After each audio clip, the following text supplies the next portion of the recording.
The work the SAG Foundation is doing is enormously important. From the up-and-coming actors to the veterans like myself, the foundation is here to help all of us. As fellow artists, we've all been there.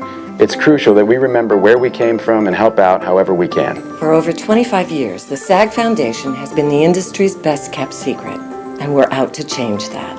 As natural storytellers, it's great that we have the opportunity to give back through the children's literacy programs. A disaster like Sandy really brings it home with how crucial the SAG Foundation is. Their donation drive helped so many people in need. The seminars and workshops are crucial. Working together is what makes us better. The SAG Foundation is a nonprofit organization that relies solely on donations to keep these important programs free for everyone.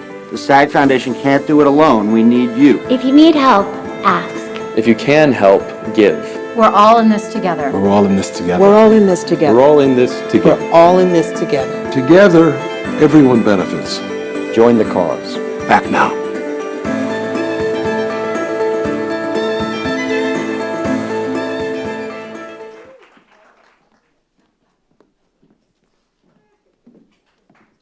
So let's give them a hand as they take a seat.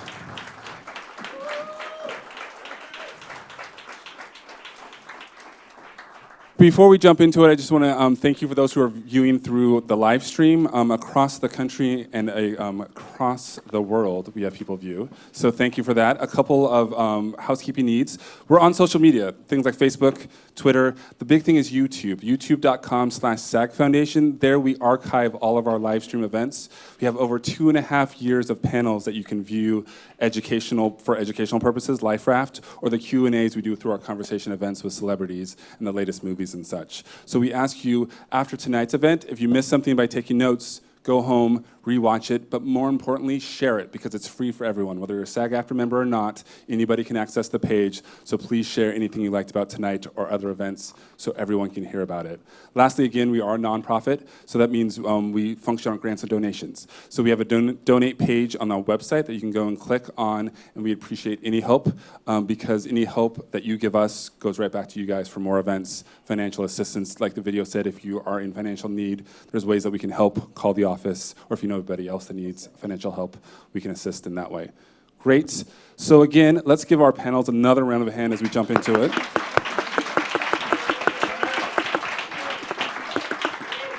We are in store for what I think is going to be a hilarious evening. Yeah. They were joking and laughing and exchanging dog pictures in the green room. So it was hilarious. And they came up with the idea of instead of sharing about themselves, they want to share about somebody else on the panel. So that was all idea. So Howard, I'm going to let you start off, and you get to pick the first person you want to share about. I will introduce my dear friend Margie Haber. Yeah.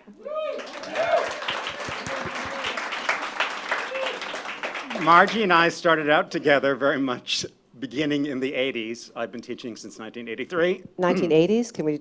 All right, it's the truth. I know 10. I don't look it. Yeah. In any case, we've watched each other grow over the years, and we refer each other all the time. So actors who study at my studio foundation and technique, I will then recommend go to Margie for audition training. And we just get the biggest kick out of each other. And I'm so proud of her and the international star that she is. So I'm delighted to be sharing the stage with my dear friend and the brilliant audition coach, Margie Haber. Thank you so much. That's so sweet. I might as well do my thing. You with might Howard, as well. Right? Well, we call each other like once every couple months, just because we truly love each other, you know. And it's what's great about it, and I feel this way about everybody in this panel, is that we respect each other. And when you respect each other and you love each other, then we are happy that the actors are growing rather than controlling and holding on to our people. So I've had that experience with Howard now for 190 years, but I look good. He doesn't look as good as me, but I look great. About 100. No, he looks pretty good. And we kibitz around because I remember it was like, he was talking about the years, it was 1984. I lived on San Vicente and Ocean. You know, there was like this area. I was paying $300 a month for a rent control apartment. And we were walking down the street, and we were very close friends at the time, and we still are very close. So walking down, he says, you know, I can't believe it. He says to me, I don't make it up, I'm making $3,000 a month. I go, oh, I know, I'm making $2,800 a month too. And he said, my God, because it only costs about $1,000 for your entire life. Because, cars didn't cost anything with a car, it was rent. And we walked down, we were so proud of each other. And we have been proud of each other since the 1980s. And I'm so proud of Howard because I wrote a book 12 years ago, and he always says, Margie, he wrote a book. And now that he's written a book, and he's a big macha, and he goes to Australia, and he... Hello, Australia, they're watching. Hello, Australia. Yeah, and I'll be there in October. But anyway, it is just a pleasure. He's a kind, good soul, and when people get stuck and they're not living the life the way I'd like them to, I say go over and see my friend Howard, and we've been very supportive of each other through the years. I love you. Warner, you want to be next? Sure. Warner, you don't know anything about me, so you can't introduce me. Yes, I do. I think kindred souls and kindred spirits when we first met each other. Did feel like Well, let me tell how I know you. Can I? Okay. So 112 years ago, Christian Kaplan, you guys all know Christian Kaplan, he's big deal casting director at Fox, said, it's all about Warner Loughlin. She's so kind and she's so loving. And you're so aggressive, Lesley. They put the two aggressive people together here. And he's right. I'm pretty aggressive, and I kind of say what I think. And he goes, some actors need a softer touch. And so whenever I run into an actor that needs a softer touch, I send him right to her. That's what I have to say. sweetest. I think I'm a softer touch, and ask Erin Taylor over there. She has seen me get pretty firm myself, but thank you, Lesley. When I see an actor who just wants to do comedy and is living for the comedic dream, I always say, Lesley, because I don't know if people tell you that I've sent people over there too, and Lesley has sent people to our studio because when we say, how did you find us? They go, oh, Lesley Kahn sent me. I'm like, come right in. Because the Queen of Comedy does remarkable things. And I'm proud and happy to spend this time with each of you and all of you out there, because it really is about us giving back to each other, isn't it? Right. It's about, we need to help each other elevate. Wonderful. Thank you all. It's been fun getting a hold of you guys and getting you guys here. So thank you. I appreciate that. Just so you guys kind of know the structure of the evening, we're going to talk a little bit about each individual's technique, because everyone's a little different, and that's kind of the point, is how they kind of approach this thing we call acting. And then from there, we'll get into more specific questions and eventually into audience questions. So we'll start with you, Howard. Can you just talk, how do you describe your technique? How, in paragraphs or two, what is the Howard Fine technique? I never describe it that way. I don't have the ego yet. And Hagen, who I'm derivative of, never described her work as a technique either. To her, it was common sense. The basis of it is that every character lives inside you. One of the greatest misconceptions about acting is this idea of playing a character. The character has no independent life other than you. Ironically, I was in Melbourne, Australia, where we have a studio, and I went to the Hollywood costume exhibit in Melbourne. I had to go there to go see the Hollywood costume exhibit. And Meryl Streep had a wonderful quote, and it talked about how she sees every character as an extension of herself.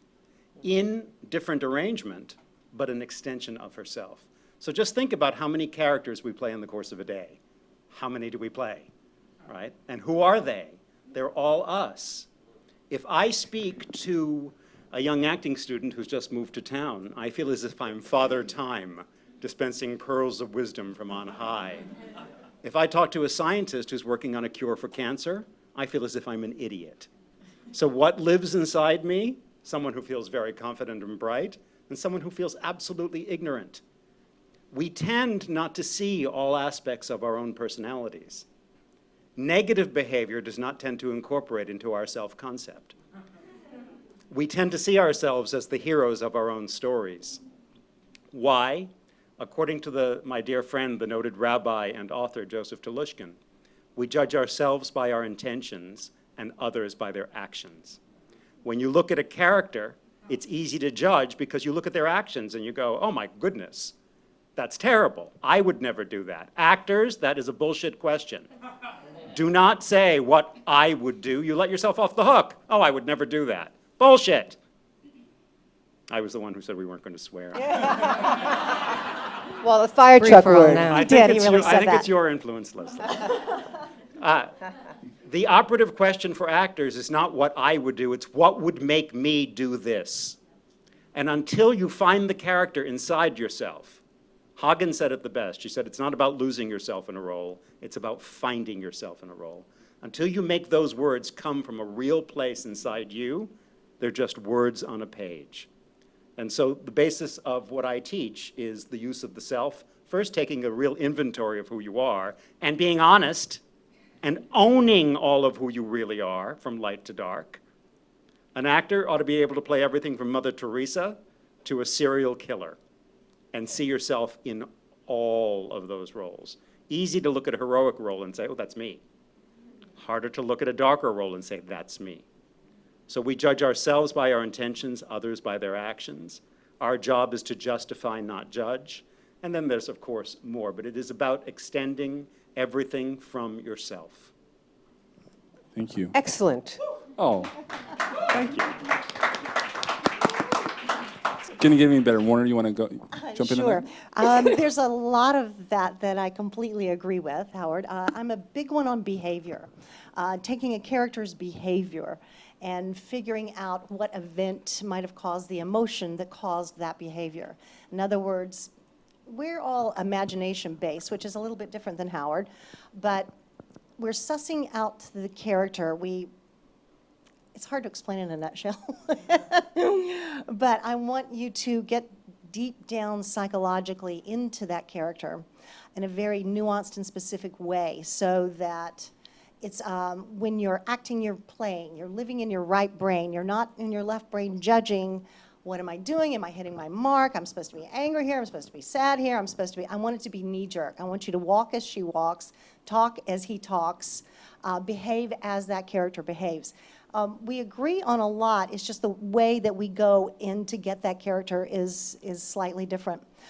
We start with the text at hand, figuring out the behavior, getting core knowledge of the history of the character, and we begin at age like 3, 4, 5, and 6 with that character, and we essentially live or create the emotionally pertinent moments of that character's life so that you are fully engrossed in that character. And Howard is right, you should be able to play Mother Teresa or a serial killer. Not that you should go out and kill young little animals to see what that feels like, but it is a way of living the character's life in your imagination. So that set time is playtime. Should be, right? Mm-hmm. Yeah. Thank you. Very good. Yay. Thank you. Me? Leslie. Okay. I agree with all of that stuff that you guys just said, and I'm really glad they're doing it because I don't do it. I don't do any of the stuff that they do. So, and I think you really need that stuff, and I'm not doing it. I came out of drama school, and I didn't really know how to act when I came out of drama school, and I couldn't really get an acting job very easily when I came out of drama school. So I needed to find something different.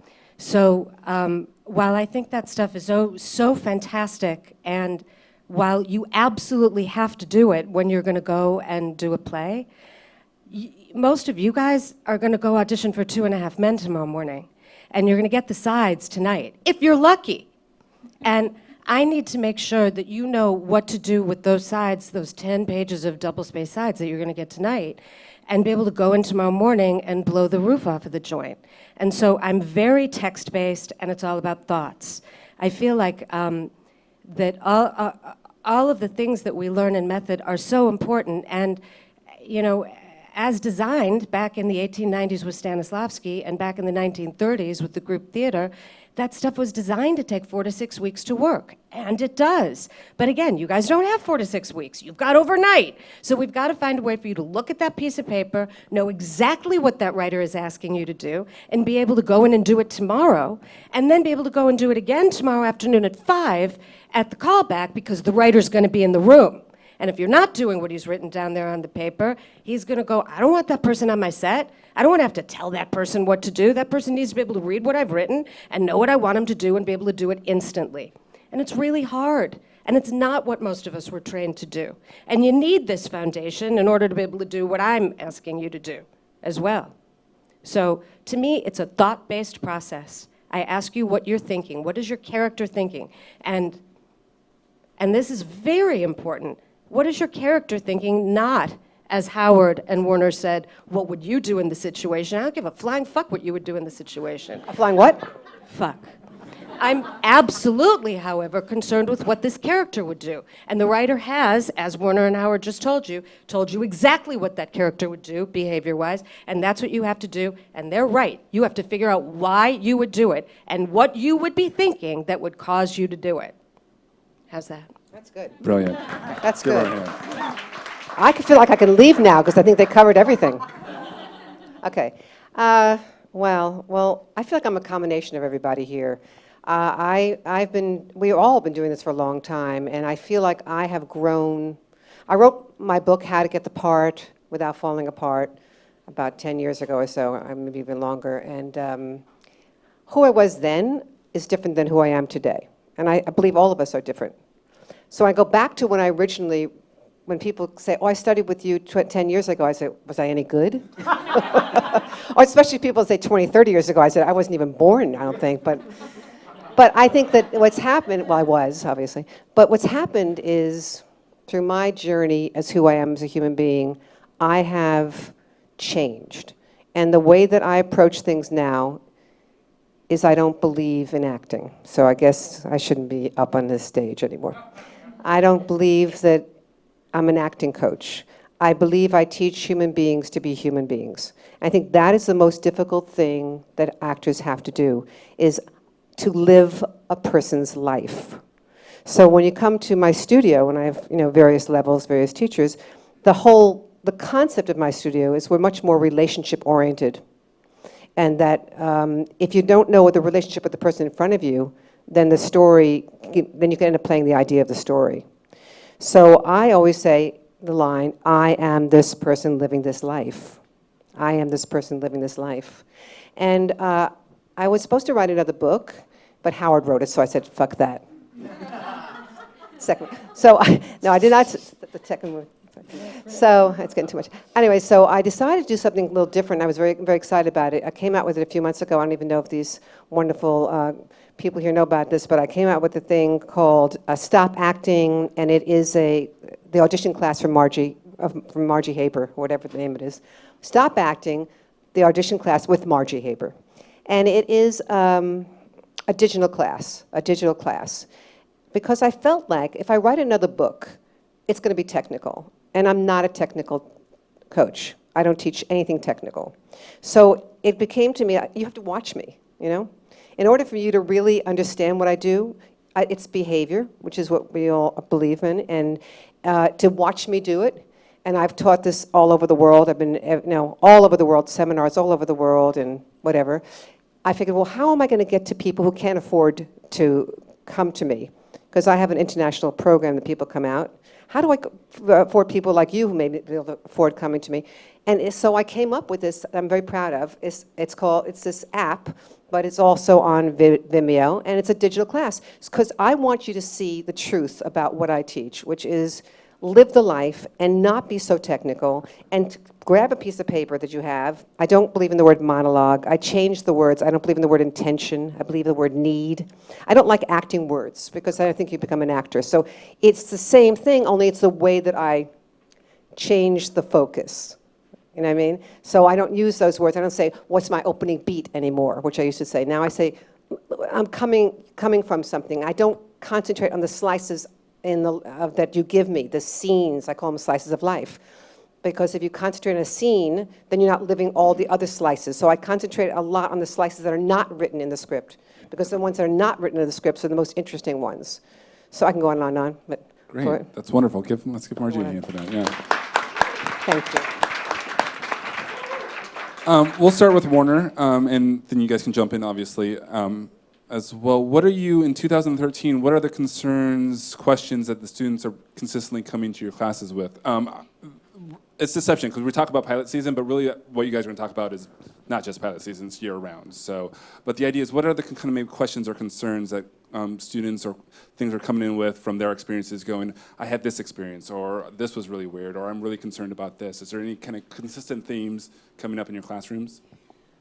Oddly enough, there is one theme that's come up. I bet you it has with you guys too. In the past, I would say 2 weeks, oddly enough, going into that audition room and looking for an outcome. I just want to clarify that the technique that we use, it won't take you weeks to do. You can do it overnight for an audition, okay? Because it would be really weird if you couldn't.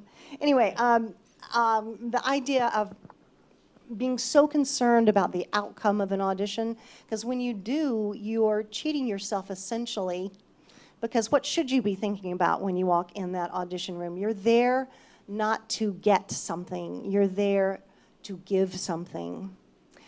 That should be your playtime in that room.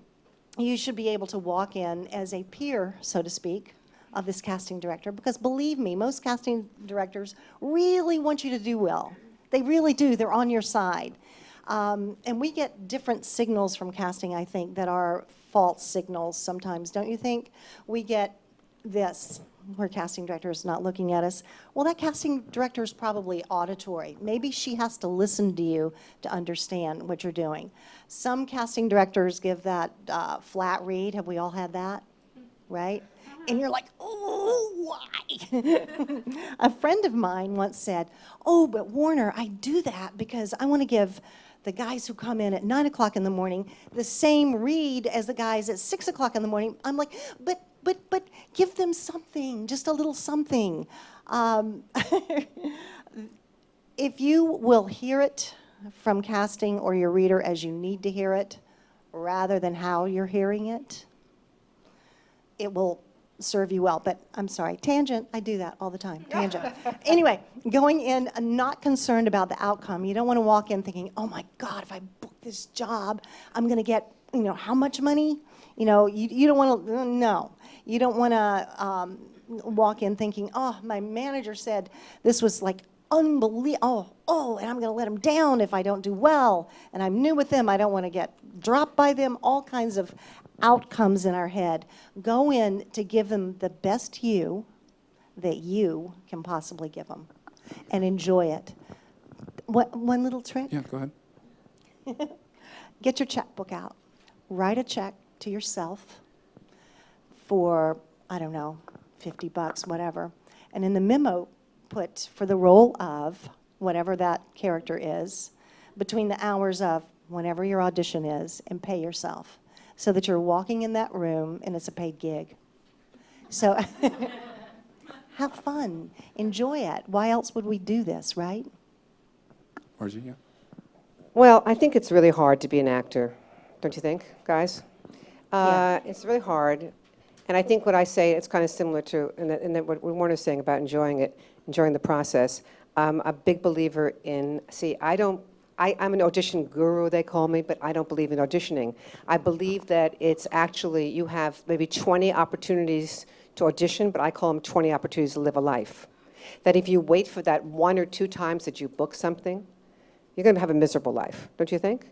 So rather than thinking, I have to, oh God, I need this job, I have to get this job, rather than thinking that way, change your, I believe in changing the lens. I'm working with this guy Travis on a new series called Last Ship. And I'm just so proud of him because what he's doing, and we work every week together, is he changes the lens. When he gets, he starts to look at something, he looks at negatively. For example, he said to me, well, I don't think anyone should know that I'm working with an acting coach. I said, really? And then he said to me, wait a second, that's an old lens. I got to change that lens. This is a team. You're a team to me. And he said, and I said, yes, thank you. Just say, thank you, Margie Haber, then God, then your mother, whatever.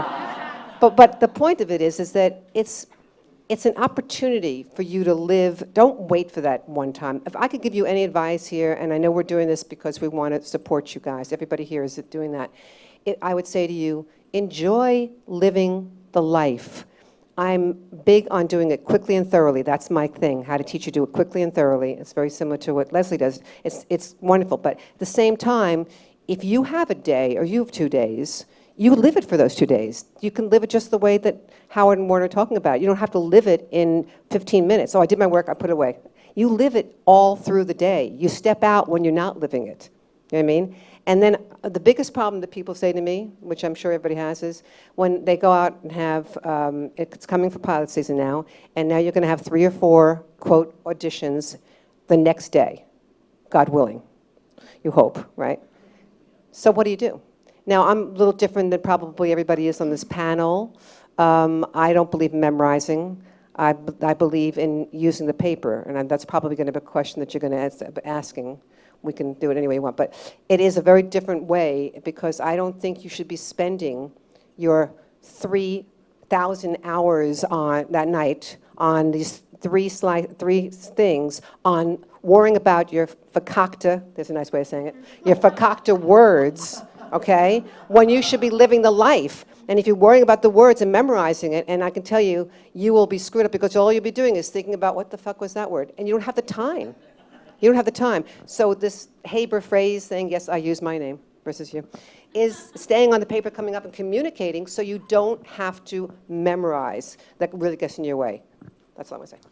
A lot more. Excellent.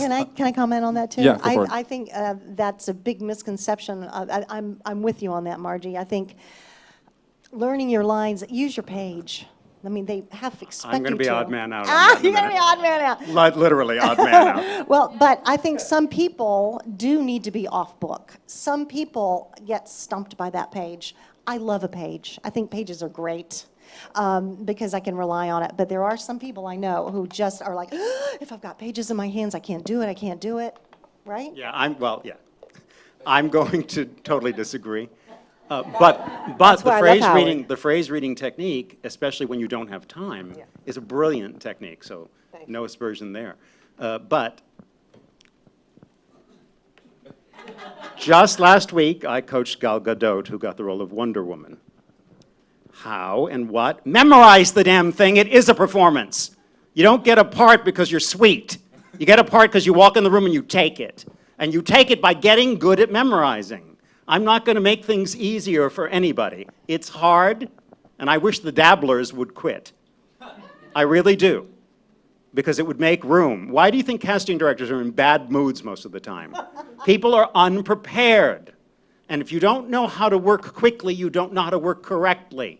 How many of you cook? Okay, what do you do when you don't have all the best ingredients? Because you know how the recipe should be made. A short order cook will only ever be a short order cook. I find so many are running headfirst after the lower part of the middle. Separate yourself. Dare to be great. Everybody I've ever coached who's booked a role has memorized it. And they're good at memorizing, and that's part of your job. We think not in words, but in images. If you can't remember a line, it's because you don't have an image for it. So when you first read a script, turn the script over and see what you can't remember. What you can't remember, you need an image for. And that's the work you need to do. Yes, it is a test. Yes, it is hard. Go in the room and take the thing. Now, what's this issue that comes up? And I'll just address that and then pass it on. The issue that comes up most often is nerves. And we do a number of things wrong with nerves. We were discussing a little bit earlier about being agoraphobic. I relate to that very well. No, not her. She's an extrovert. Okay. But if I let myself, I would stay home. How many of you are shy? Yes. Okay. Oddly, we choose this public profession, isn't it? Okay.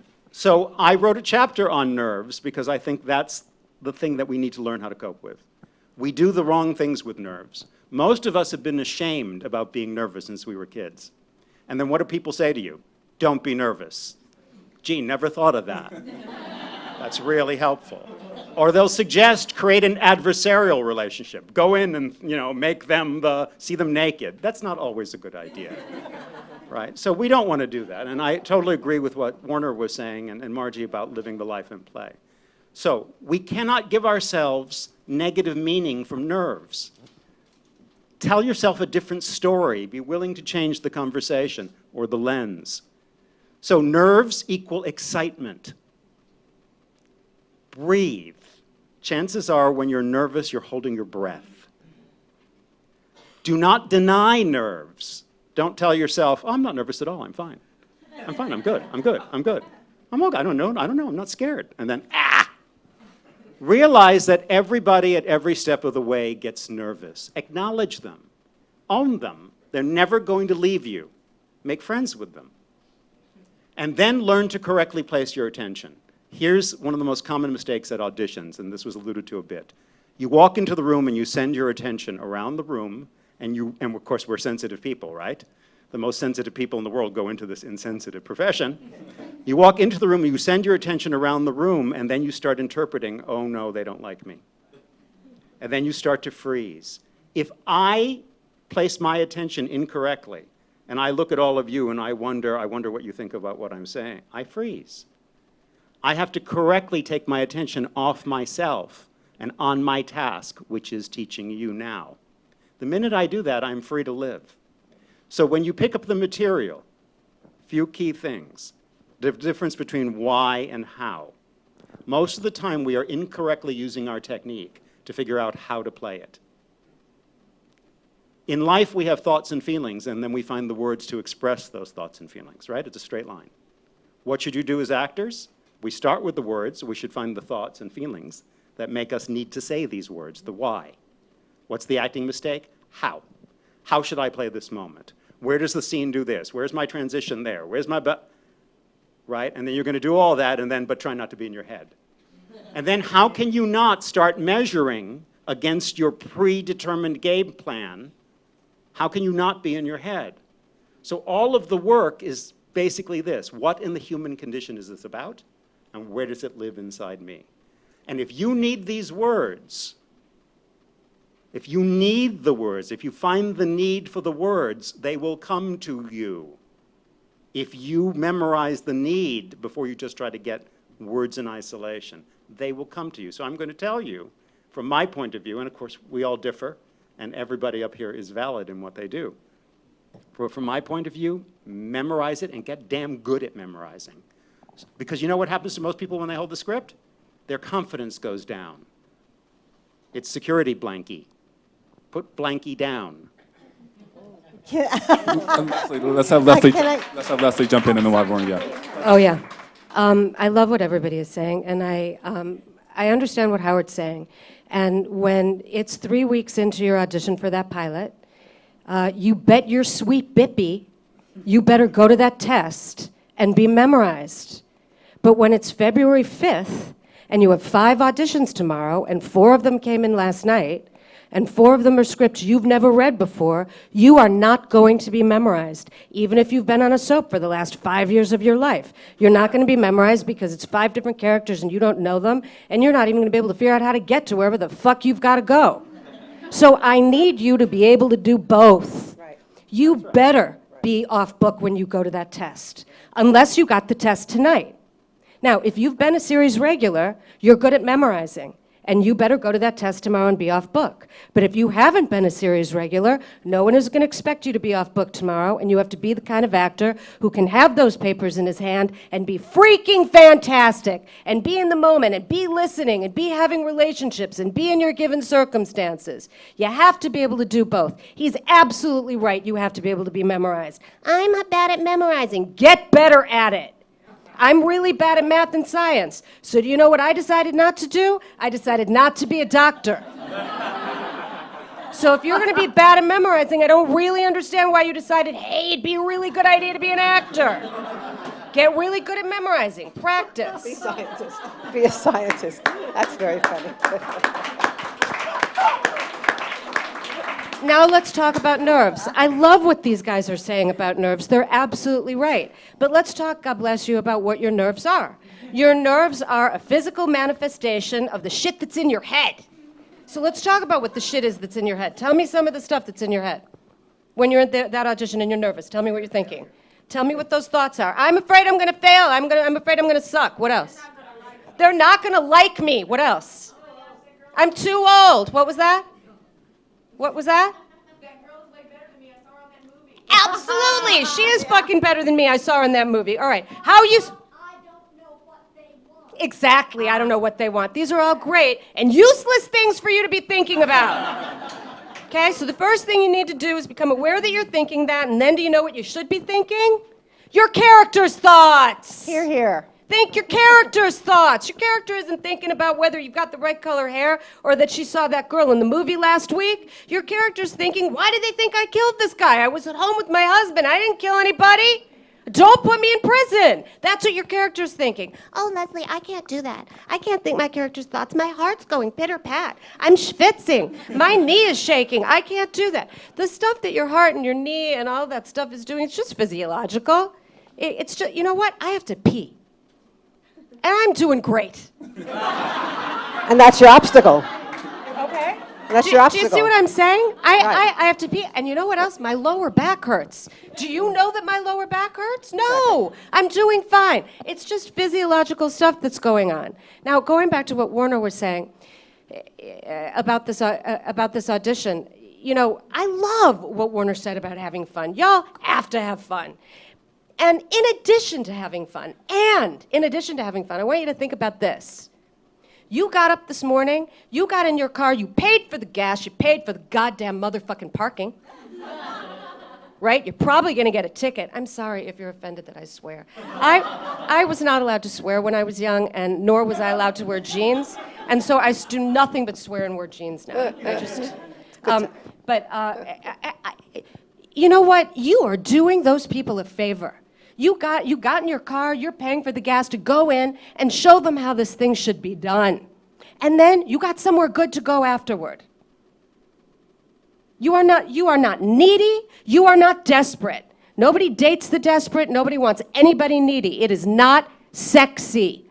When you turn on Letterman or Leno or one of those guys at night, is anybody looking desperate and needy? No, that's what they're casting. They're casting sexy. And sexy doesn't have to mean sexy like that. Sexy is smart and on top of it and confident. You think confident thoughts, and I don't happen to think confident thoughts are, I'm really confident, I can do this. I don't actually think that's what I'm talking about. The best way to be confident is to do the work that these guys have taught you to do and think your character's thoughts. Yes, Margie, I know you want to say something. Well, because you're so much, you know, we could do a teamwork with our fuck.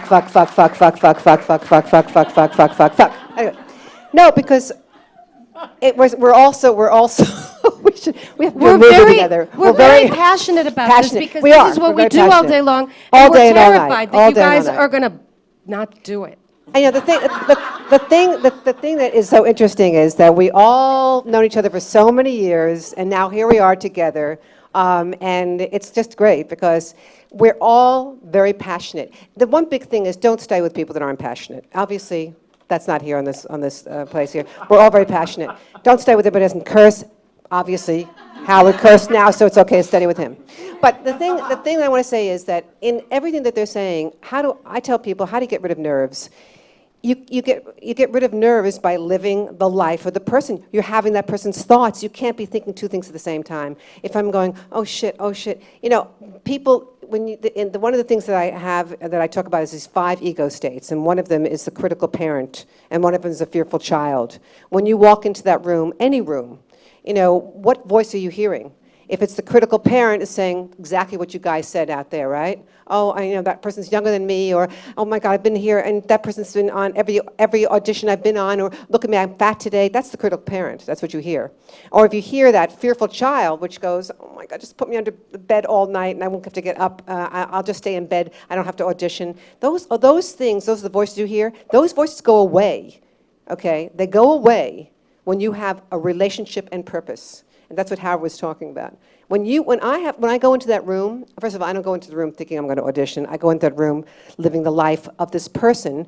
So as I'm going in there, I'm thinking that person's life anyway. I'm not going, I hope they hire me, I hope they hire me, I hope they hire me, because that's not my focus. That's not my job.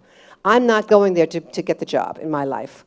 I'm going there to have that time to live it. Okay, so that pressure's off of me. It's off of me.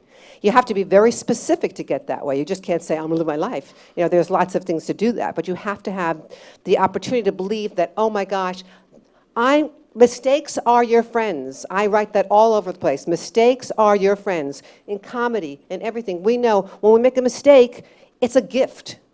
In life, if we pull back, right, then we look like we're scared and then we don't have the power. But the power comes when I'm willing to share that I'm imperfect. That I'm willing to share that. And I'm imperfect, and everybody up here is imperfect. And so why do we have to be perfect? Except Lesley. Lesley's kind of perfect. I was involved in producing, I've never been on the other side. I don't know if all of you have been on the other side, but I've never been on the other side, really. I'm involved in producing a movie called Strings, and I worked with the actors on it, Josh Duhamel and this great guy, Lucas Till, and whoever these people are. Anyway, great people. And there was, when I was Laura Dern, I'm going to get the names out. It's the senior citizen moment coming up. And I've never been on the other side. And I really, other than sitting with Fern Champion, who's a friend of mine, and I sit with her, but I've never been in that position. And it is unbelievable how much you give up your power. It's unbelievable that you sit there outside going, like it's too late now to worry about your lines. All right? Because now's not the time if you're going to memorize it. And I do believe there are times to memorize. I'm not an anti-memorizer. But I do believe that most of the time you don't have to. But anyway, I see these people sitting out there and they're so frightened, you know? They're like they have lost all of their power and they're hoping that they can get this job. And it was a dancer that had to come in and do this particular, and they were just horrible because they were so worried about themselves. And they didn't really even notice I existed. And I was giving them stuff. I was reading with them. While the reader that was next to me was reading like this before, it was like down. I was giving them stuff. It wouldn't make a difference if I was giving something to you or not. You're still not paying attention because you're so worried about yourself. Stop worrying about yourself and start checking the person out. Like this person in front of me, she's been typing away like crazy. What's your name? Mara, you've been doing a whole number with her hair sticking out over here, the red hair. She's got her red shirt, a very striped zebra kind of jacket. I notice you, your smile. You changed the way I'm going to say something now because I notice you. If I go in and play the idea and cover myself with it, I won't notice you. But when I notice you, I don't get nervous anymore because now it's about you and me taking a dance. And that's what I'd like to do, take a dance. Dance on, girls and boy. Excellent. Woo! Yeah, give them all a hand. So we're going to start with Lesley for this question, but obviously it's for everyone. Lesley, so you guys have talked about this. We get the pilot season and even not pilot season. Actors get the script 8 p.m., 9 p.m. You know, it's 5, 6, 10 pages. I get 10 pages for Two Broke Girls, and I have to go in at 10 a.m. tomorrow. What are some tips of things that I can know that I can accomplish with that script, or I can work on the script to know that I'm going to achieve the goals that you would recommend I achieve? And then we can break it, open up to everyone else. Not everything. Don't memorize. Thank you. Sorry, Howard. Is that it? Is that the end? Okay, so You'll have your turn, Howard. You'll have your turn. Read the script, and read the script. But Lesley, I don't have time to read the script. I have to go work at the bar, and then I'm not going to get home until 2 in the morning. And then I have to be there at 10 o'clock in the morning. I can't read the script. I have to memorize my lines. Don't memorize. Don't memorize. What are you doing if you're memorizing? You're doing what Margie said. You're worrying about the words. Instead, read the script and figure out who your character is and what your character thinks. This guy just came in and he wants me to, a couple days ago, and he wants me to work with him on this movie. And he like shoved the script in my face, this 110-page script. By the way, too long, but that's something else. And he goes, so coach me. And I'm like, dude, I haven't read the fucking script. And he goes, yeah, but I'm a boxer, and I'm this, and I'm gay, and I'm this, and I'm that. I'm like, dude, I need to read the script. Oh, and I'm Mexican, and I'm this, and I don't. Okay, I don't know anything about the script. You telling me about the script isn't going to get me anywhere. All right, let me read the script. I read the script. It's so different from what he told me. Read the script. But Lesley, my agent didn't get me the script. And so I only have that breakdown in the sides. Well, it's 2.5 minutes. I've been on the air for 8.5 years anyway. So let's not worry about it. But for the pilot, your agent did get you the script. And if your agent didn't get you the script, find the script. It's out there. You get the breakdown, and what is it, that code screenplay online or something? You pay $10 and you get it. Lesley, I can't pay the $10. Do you want the job or not? You're not going to get the job unless you read the script, unless you know exactly what's going on. The breakdown is helpful, but who writes the breakdown in most cases? Breakdown services. Breakdown services. They don't know any more than you do about it. So you don't really need. You can tell if Breakdown Services wrote it because it sounds like Breakdown Services wrote it. If it's really well written, then one of the writers wrote it, and then you can pay attention to it. You need to go through and figure out the basic things that Margie and Warner and Howard and I all agree on. What the hell just happened? What is your relationship? Who are you in the scene with? What do you think about that person? What do you think about what just happened? What do you think about what that person just did to you? And what do you think about what was just said or done? Say it out loud and then start the scene. Here's my feeling. I would rather you sit there in the waiting room, go there tomorrow morning, sit there in the waiting room, read the script, and make no choices except for what your first thought is at the beginning of the scene as a result of whatever just happened, than that you memorize your lines. Because if you memorize your lines, you got nothing going on in there. Is that a good beginning? I'll let Howard jump in now. Howard turn. Howard. Lesley, my darling. Howard. First of all, let me give you an example. Okay. First of all, I'm going to speak the really dirty word, the dirtiest word that's been said here. Theater. Plays. Gee, who do we see at award time?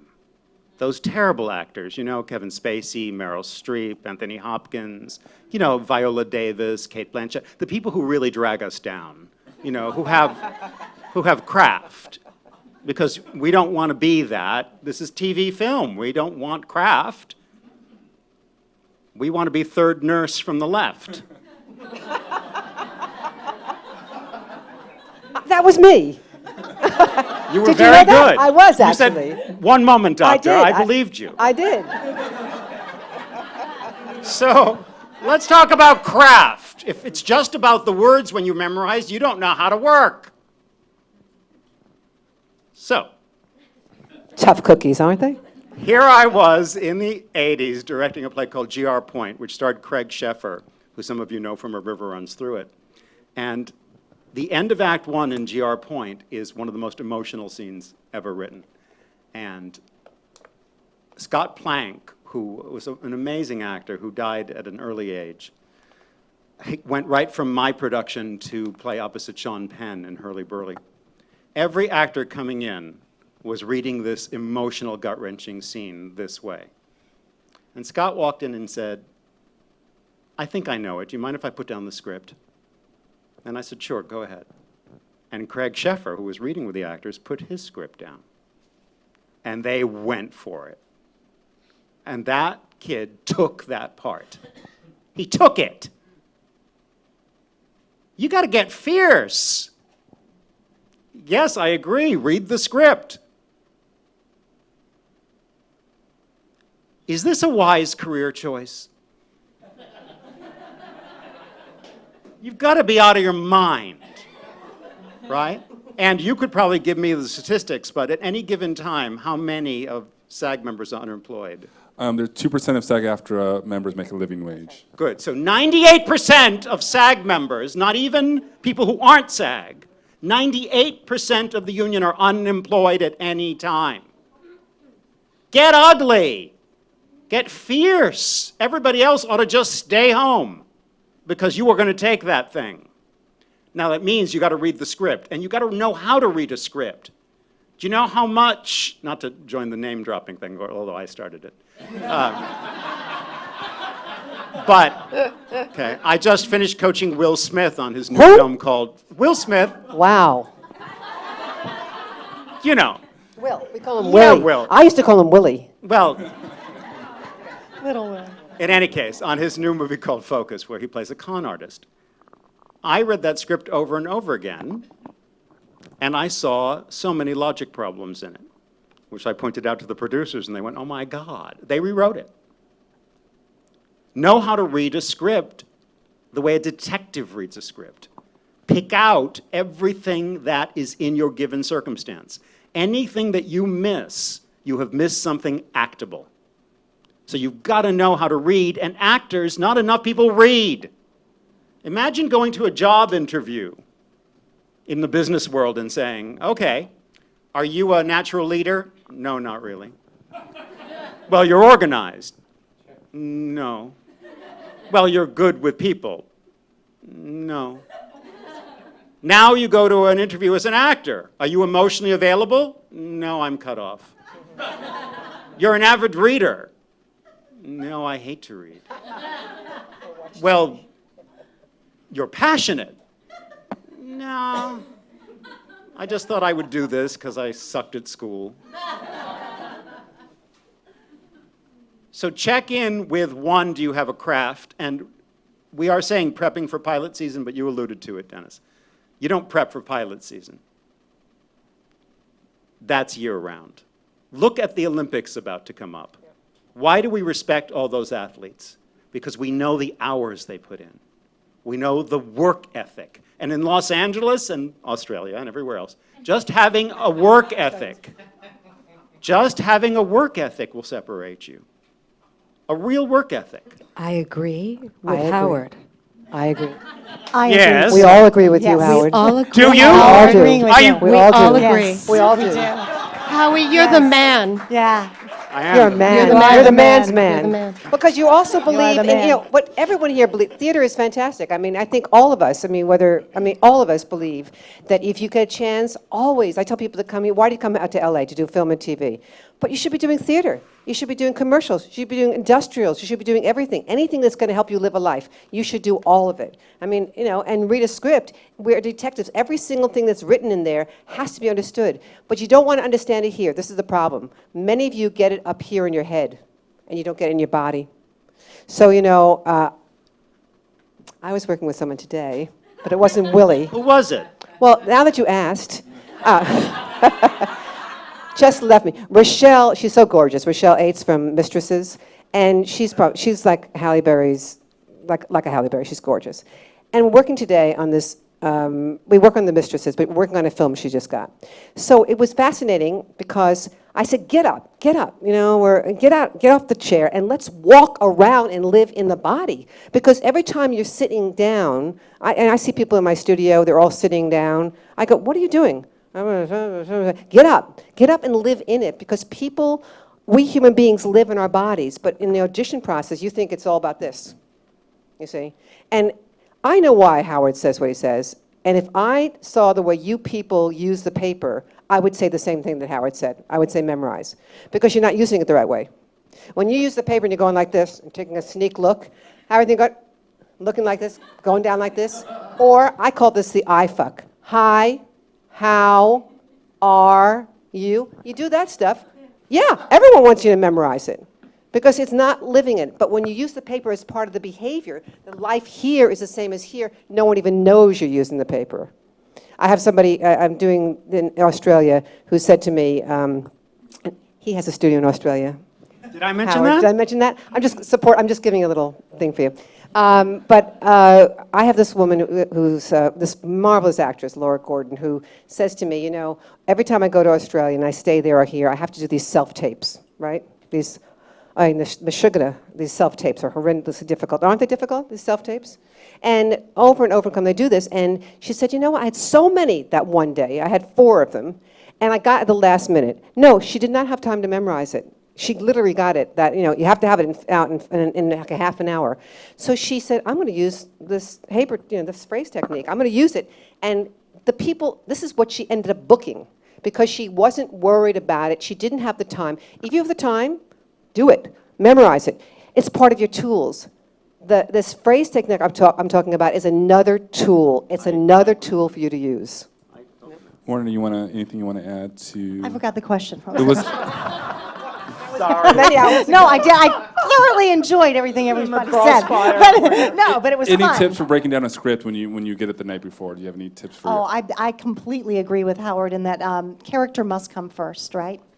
If you are sitting there thinking about how am I coming across, then you are in your left brain. And when you act, you are in your right brain. The same place that we used to play as children, when we could go, I'm going to be the handmaiden and you be the princess. And we didn't care what anybody else was doing. We didn't care that our parents were talking in the next room or whatnot, right? It was a complete escape.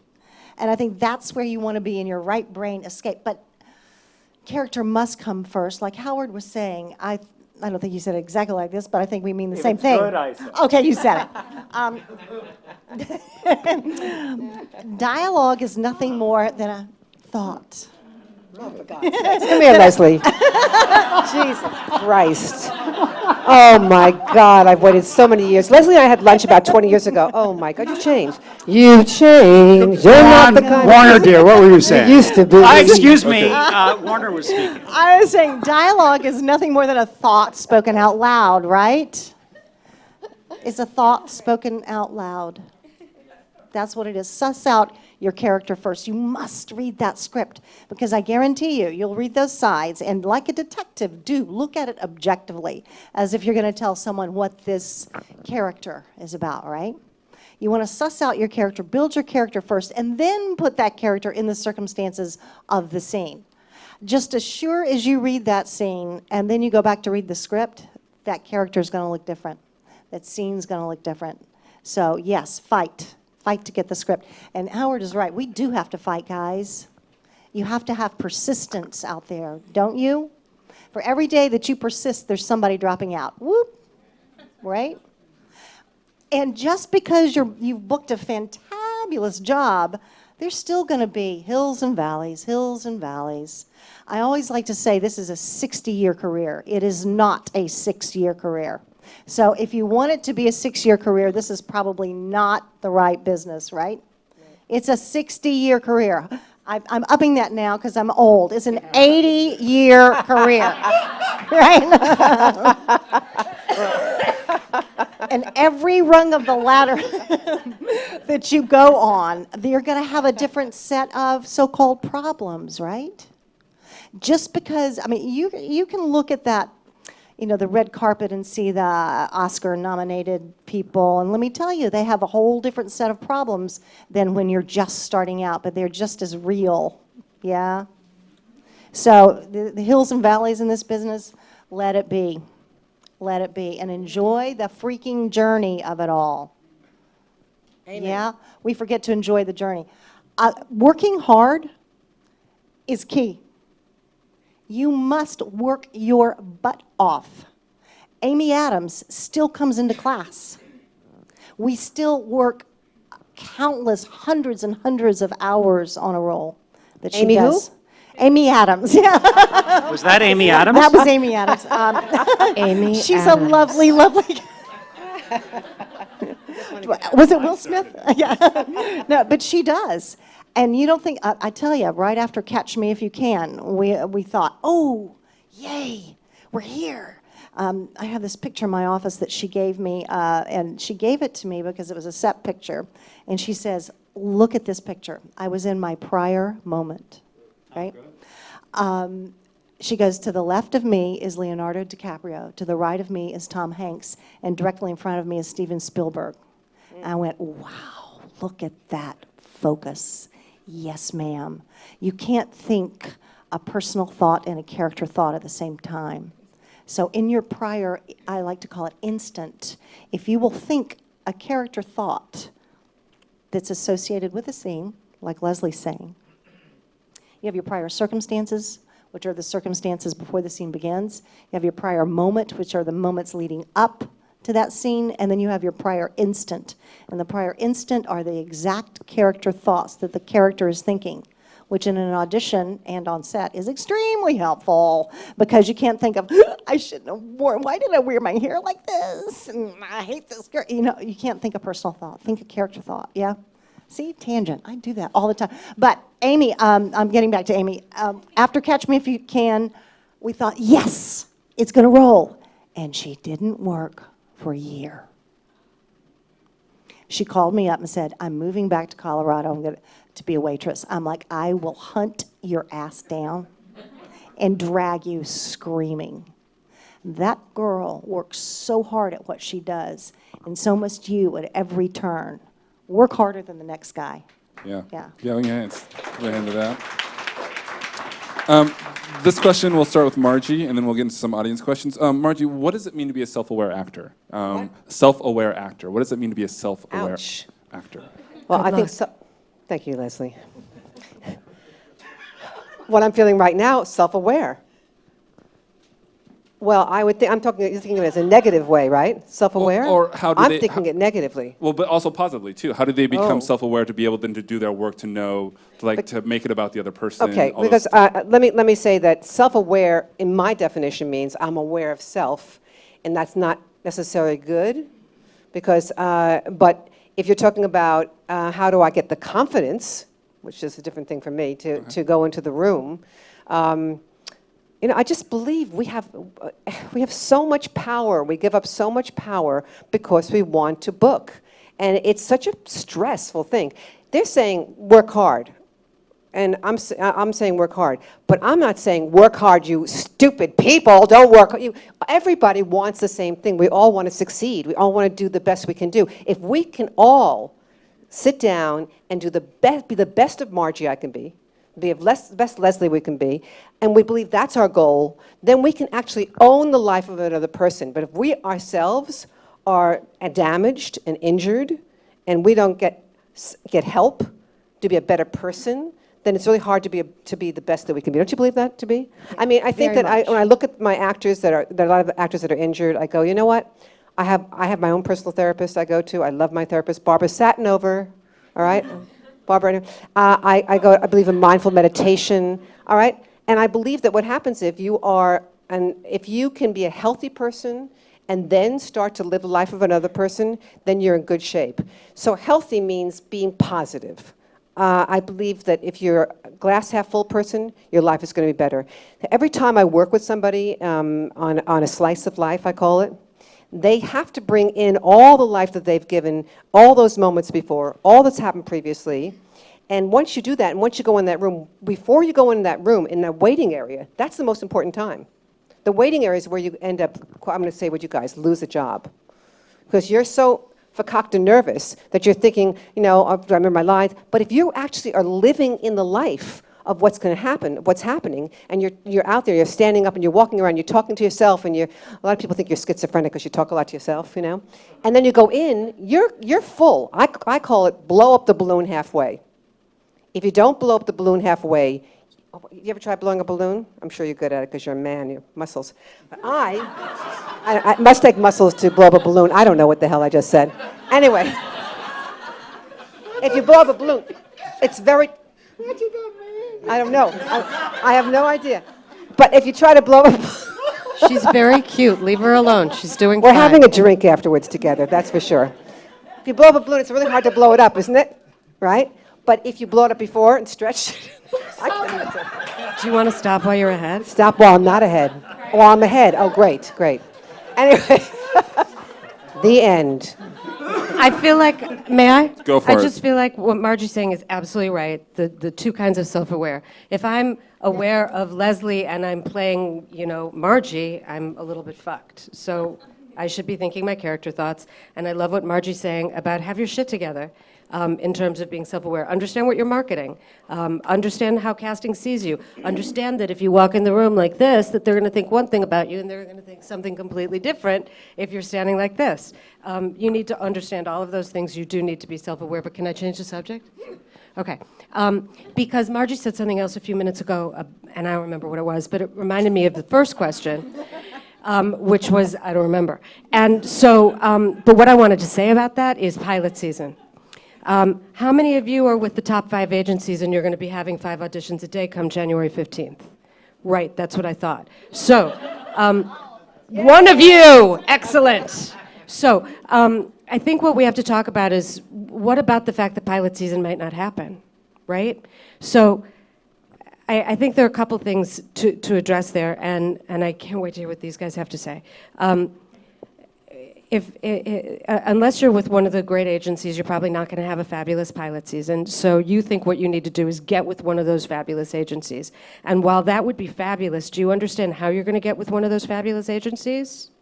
Probably by stand-up, or by improv, or by putting something fantastic on YouTube and getting 10 million hits.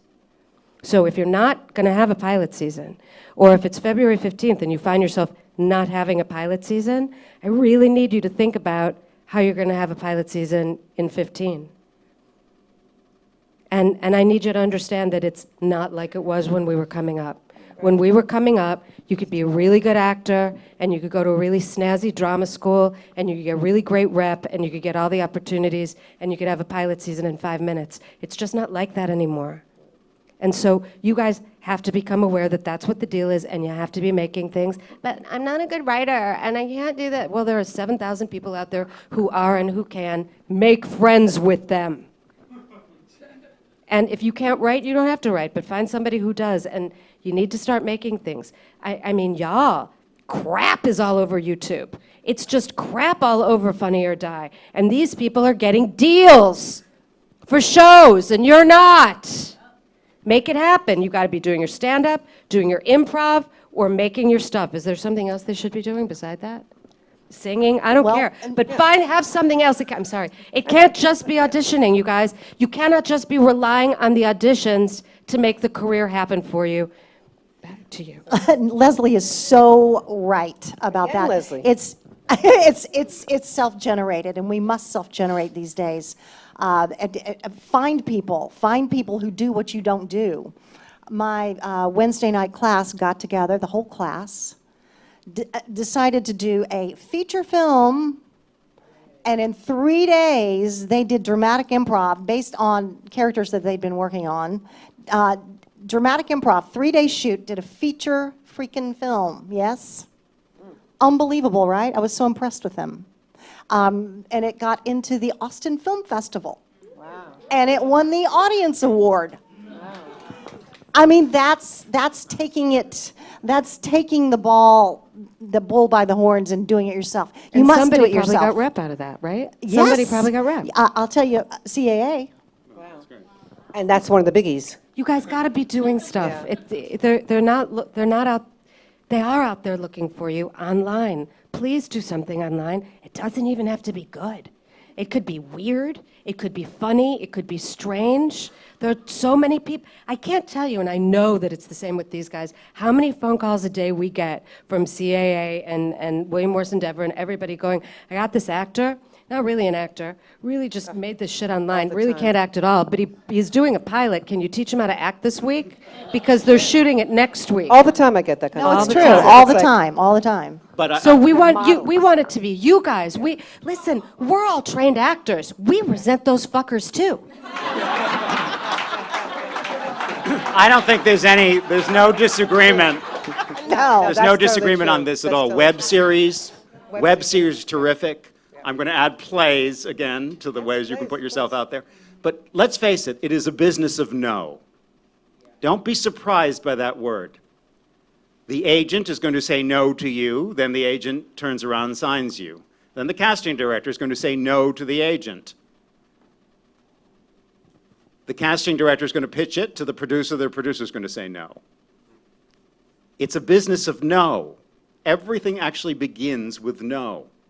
And learning how to get around that word without being obnoxious is what all of this is about. Because I'm sure each of us had several major no's in our own lives, and I'm sure all of you have as well.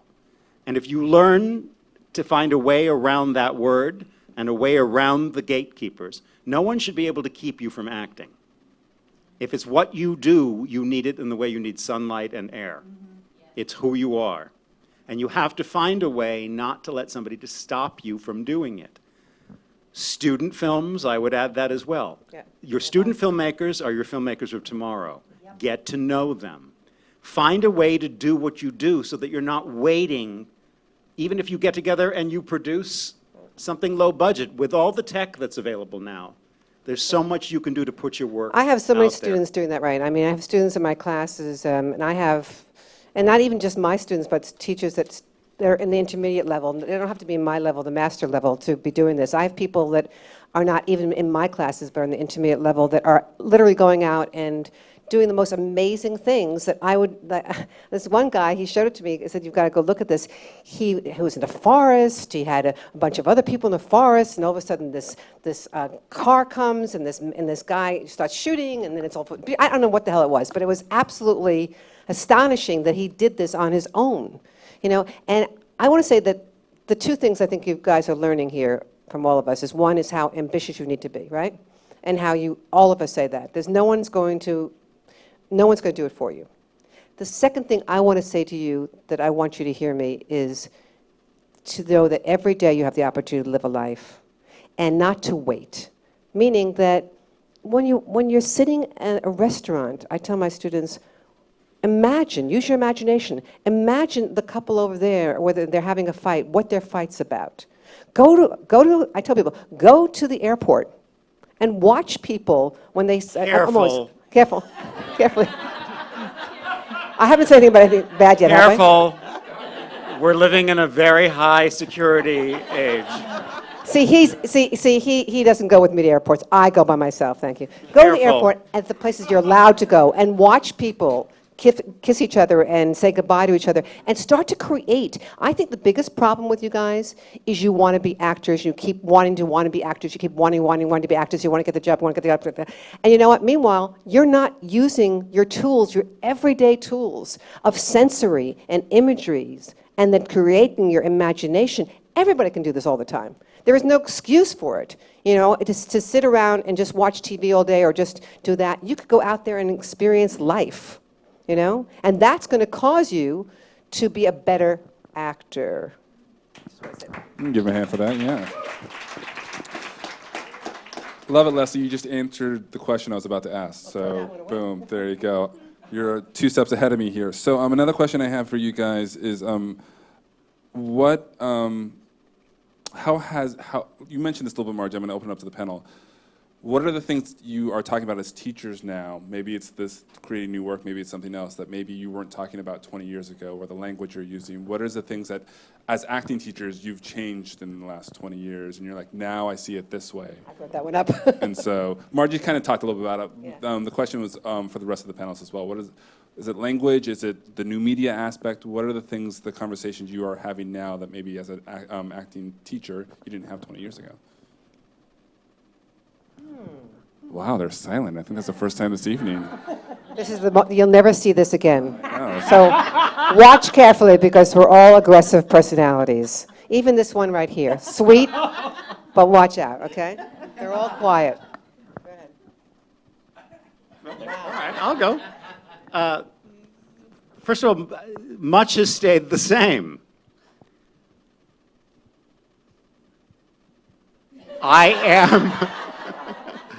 I am really focusing on certain things. I have noticed a few things. One is, for some reason, almost an epidemic of ADD.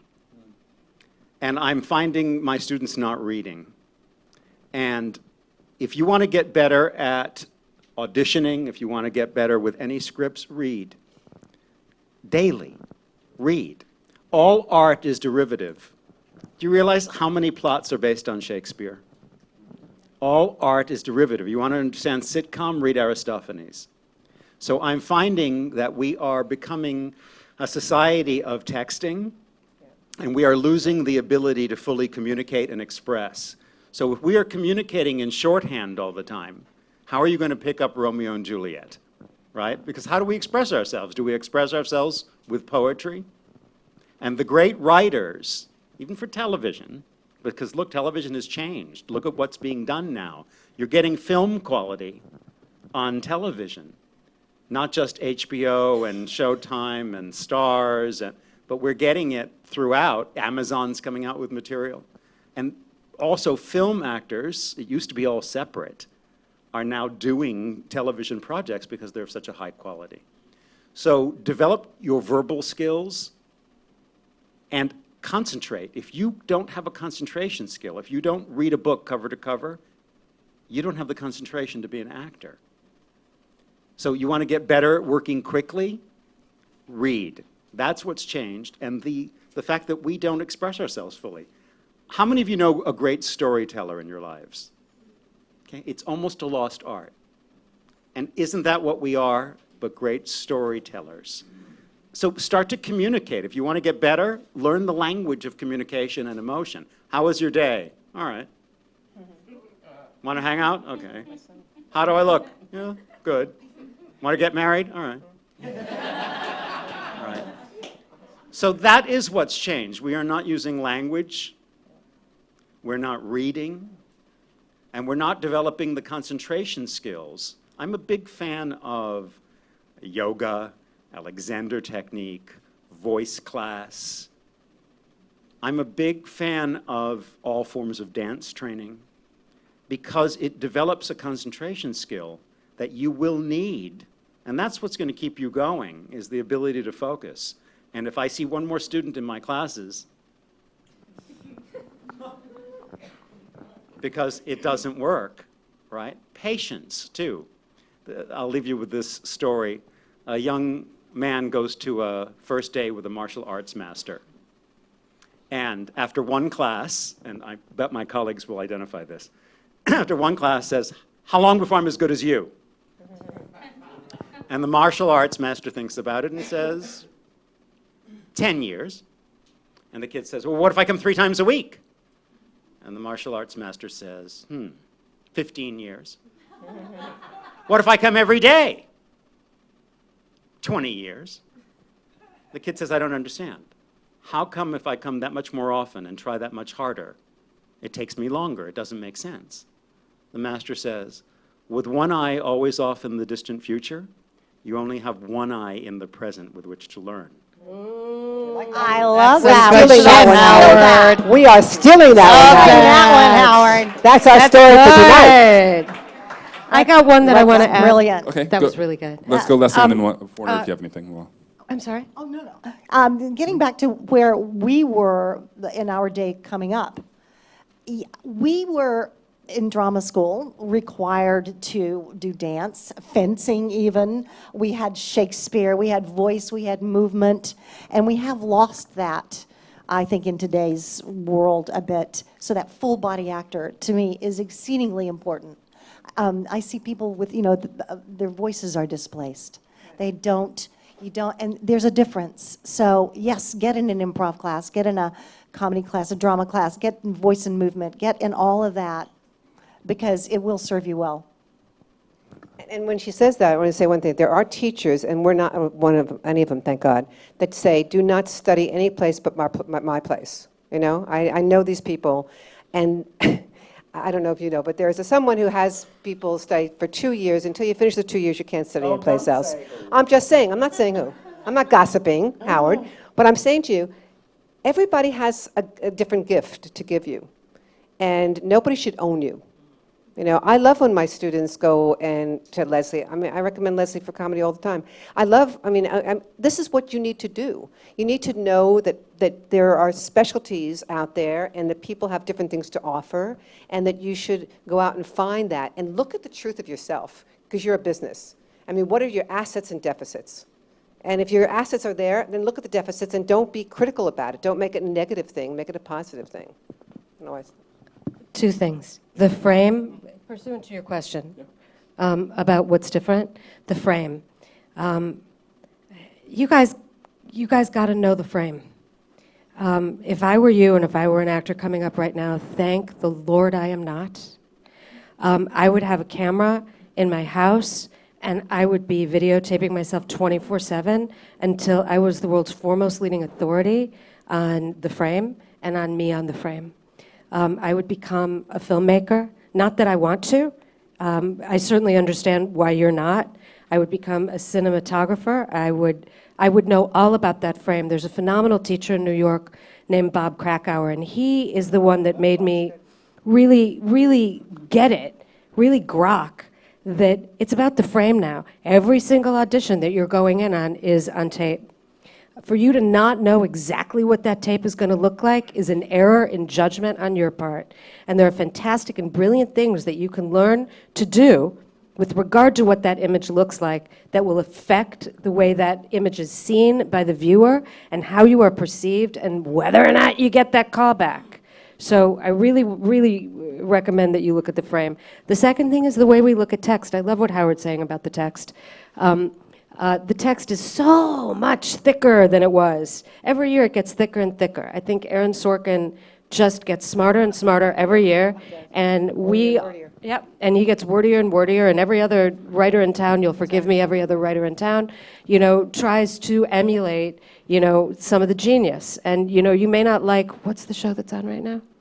Newsroom. Yeah, you might not like Newsroom. You would be wrong not to like it, but you might not like Newsroom. It's wordy. It's wordy. It's wordy, but the man's a genius writer, and you're captivated. And we need to be able to think like Aaron Sorkin in order to be able to execute Aaron Sorkin.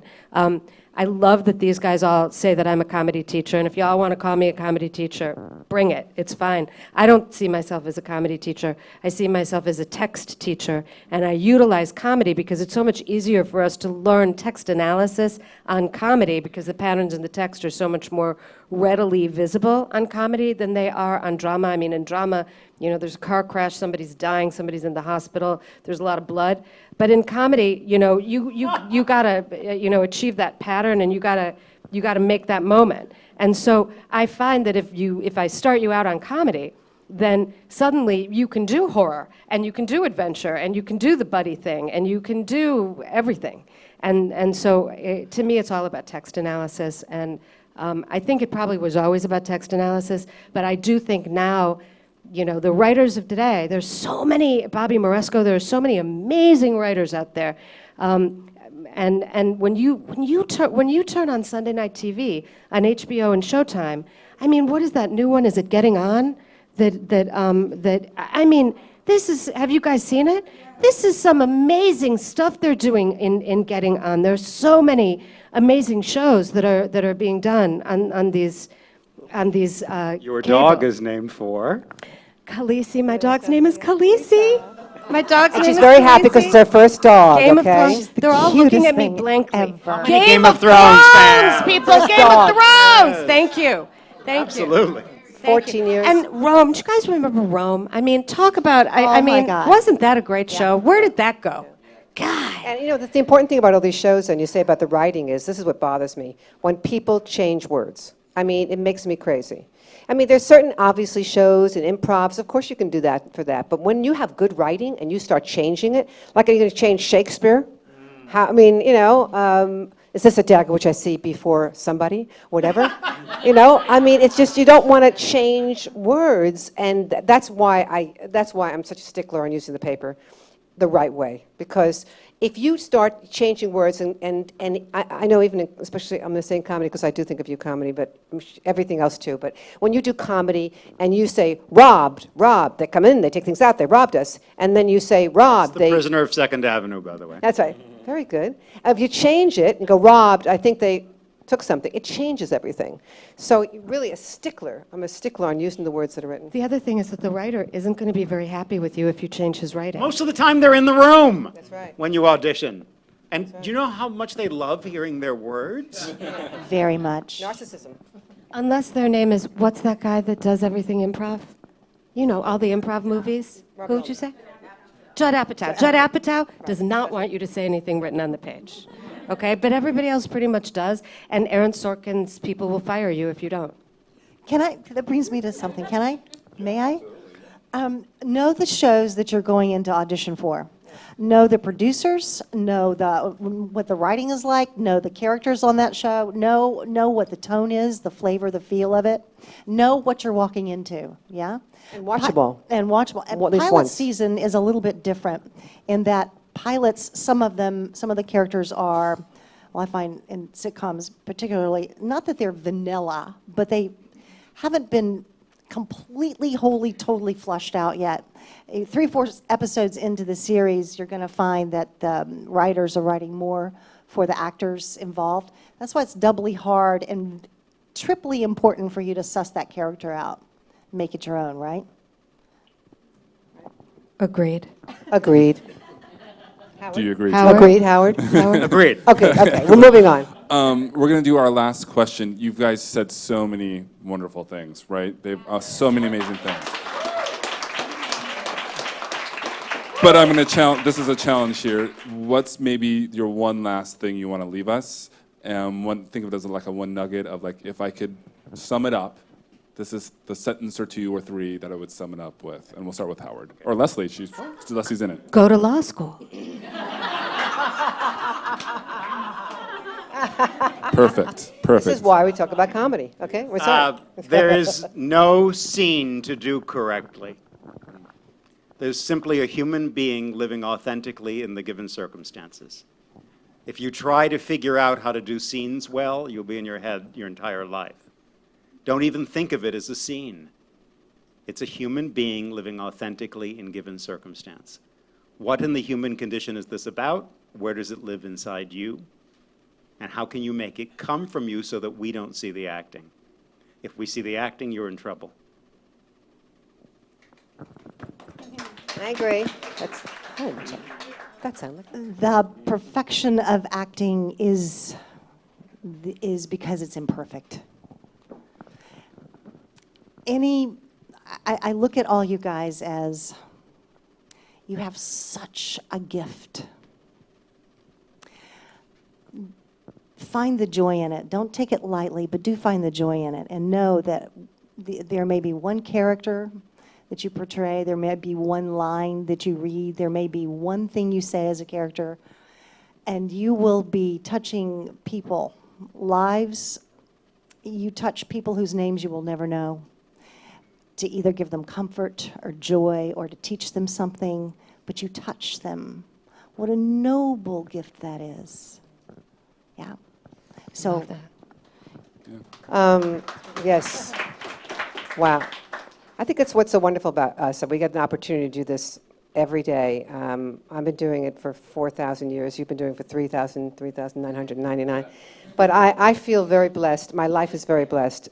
I'm very blessed because I get a chance to go all over the world and see everybody's the same. Nobody's different. I'm the same as you. I'm not any better than you. We're all the same. And you know, in my studio we have on camera, everything's on camera, so you always see what the truth, you see yourself. And because when you're talking about how important it is to really see that, and the intimacy of a camera is an X-ray. It's what I love about film. And I love the opportunity when I watch you, when you watch yourself, and you can say, wow, this moment, at this very moment, nothing's going on. Or at this moment, I'm thinking a specific thought. It's fascinating to watch.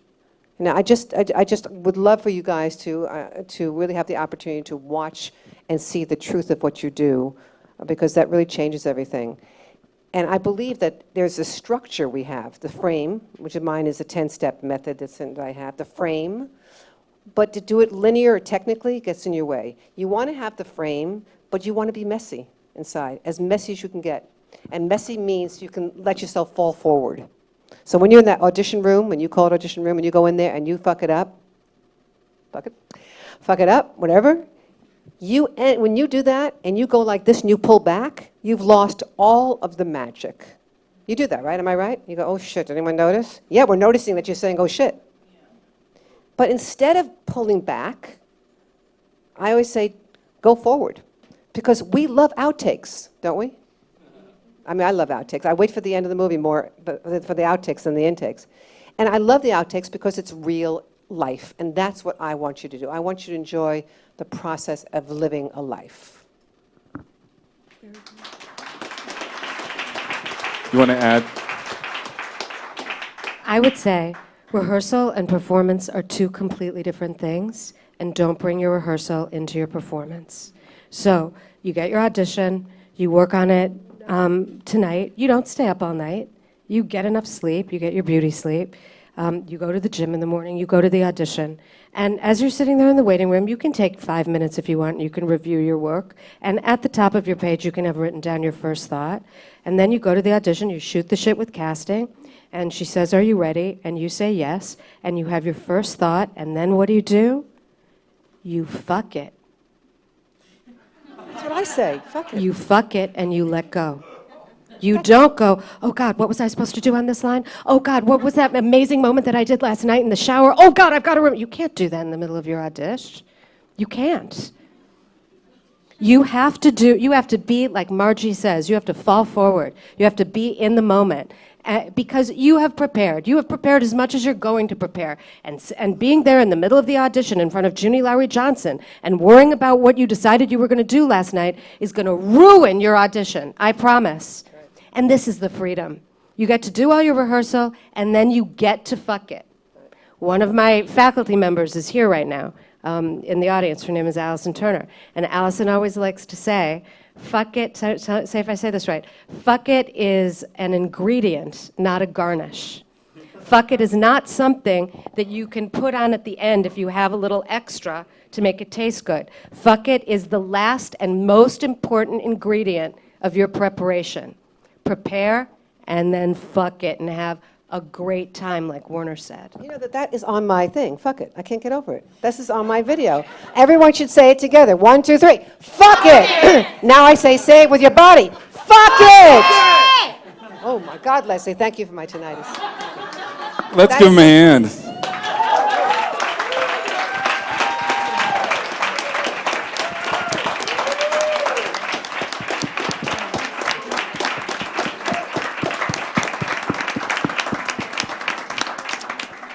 They are going to take their act on the road, so you might be able to see them in St. Louis or Michigan or a town near you. We're going to make a YouTube video. Or other than that, thanks for coming. Please do fill out those surveys and turn them in, and have a wonderful evening. Yeah, that was, I know, it was wonderful. But thank you guys. Okay, well, bye everybody. Thank you, guys. Nice to see you all. Happy pilot season. Break a leg, everybody.